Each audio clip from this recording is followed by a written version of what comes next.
labels director, producer, reporter. So they all literally go out and report their stories and then bring them back here and produce it. And they produce it on a live show, and it also includes national coverage from National Public Radio, if I'm not mistaken, and they produce it just like a live professional show. And obviously these are all production microphones that all work at once, and then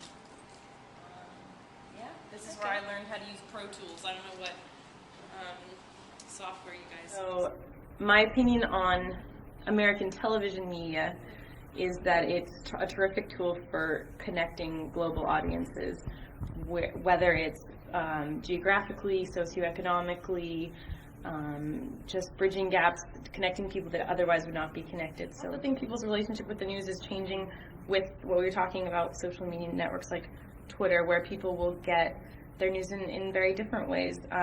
My good friend was telling me that her #1 source of news is Twitter, which is not to say that she just reads gossip blogs all day. It's just an aggregator. She finds the most effective way of getting information from all kinds of different sources. For breaking news, I have the Associated Press breaking news app and the CNN breaking news app. So this is the CNN app, and basically whenever something is breaking or there's been, any sort of big news event, I get a pop-up window that looks just like a text message that says, this has just happened. So it's sort of like the news finds me, even when I'm not looking for the news is popping up and buzzing my cell phone, so I can't miss anything. The media in America. Well, if we're talking about news, broadcast news, I guess is what I should concentrate on, since that's what I do.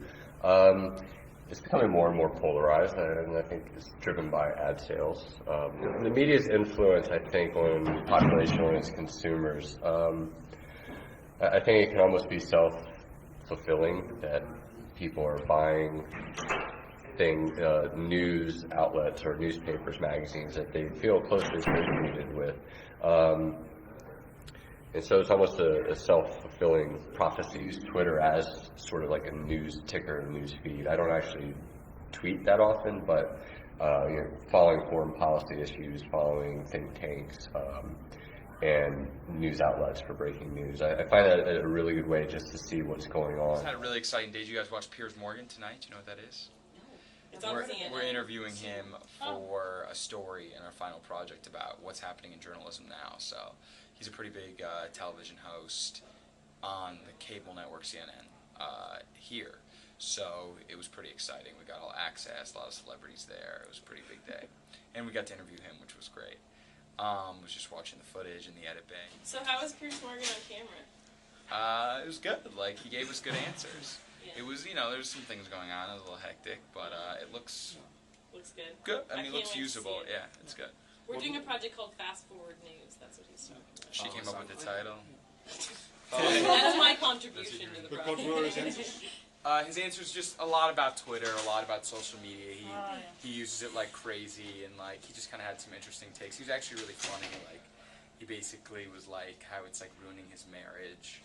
Like, he's on Twitter all the time, and like just some tongue-in-cheek stuff. Yeah.